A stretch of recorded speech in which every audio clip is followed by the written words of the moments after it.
आज हम लोग आलोचना करेंगे कि सरकारी नौकरी का योग कैसे बनता है। ज्योतिष शास्त्रों के मुताबिक सरकारी नौकरी के लिए सूर्य, शनि और बृहस्पति जैसे ग्रह का अहम योग बनना जरूरी है। कुंडली में दशम भाव को नौकरी का भाव माना जाता है। इस भाव में बैठे ग्रह की स्थिति और उनके संयोजन से सरकारी नौकरी का योग बनता है।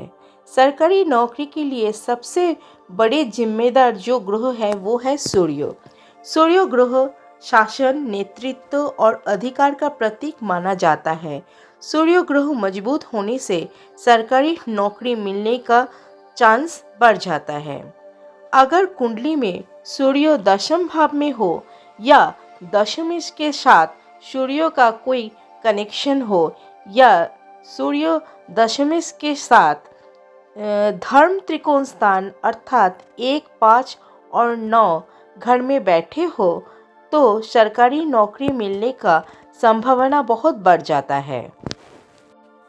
दशम भाव को कर्म भाव कहा जाता है। इसे सरकारी नौकरी के लिए अत्यंत महत्वपूर्ण माना जाता है। दशम भाव सरकारी नौकरी, राजनीति, उच्च पद, कारोबार में सफलता के लिए बहुत ही ज़्यादा महत्वपूर्ण है। कालपुरुष कुंडली में दशम भाव का स्वामी शनि ग्रह है और शनि धैर्यपूर्ण ग्रह है जो कर्तव्य, उद्योग और संघर्ष को दर्शाते हैं। इसलिए शनि का संयोग दशम भाव में सरकारी नौकरी के लिए बहुत महत्वपूर्ण माना जाता है। इसके अलावा सूर्य और शनि की जुति भी सरकारी नौकरी के लिए बहुत उपयोगी मानी जाती है।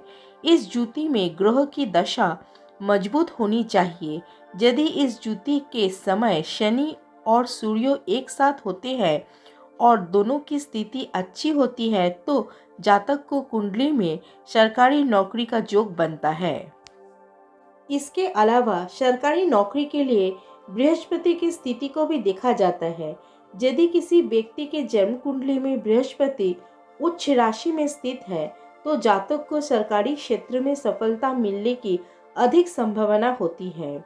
जब बृहस्पति ग्रह किसी भी व्यक्ति के जन्म कुंडली में दशम भाव में स्थित होता है तो उसके करियर में सफलता का योग बनता है। अधिकतर उच्च पदों में कार्यरत जातकों के कुंडली में बुधादित्य योग जरूर होता है। जब किसी जातक के कुंडली में दशम भाव में सूर्य, मंगल या बृहस्पति की दृष्टि पड़ रही होती है तो सरकारी नौकरी का प्रबल योग बन जाता है। अगर किसी का लग्न मेष, मिथुन, सिंह, वृश्चिक, वृष या तुला है तो सरकारी नौकरी के लिए ये अच्छा योग बनता है। नौकरी के लिए कुंडली में छठे भाव को भी देखा जाता है। कुंडली में दशम भाव नौकरी का भाव है। अगर दशम और छठे भाव में संबंध हो और इन भावों के स्वामी अच्छी स्थिति में हो तो सरकारी नौकरी का योग बनता है। कुंडली में अगर दशम भाव में सूर्य या मंगल हो तो भी सरकारी नौकरी का योग बनता है। कुंडली में सूर्य या चंद्रमा 10वें भाव में हो या दृष्टि डाल रहे हो तो भी सरकारी नौकरी में प्रतिष्ठा मिलती है।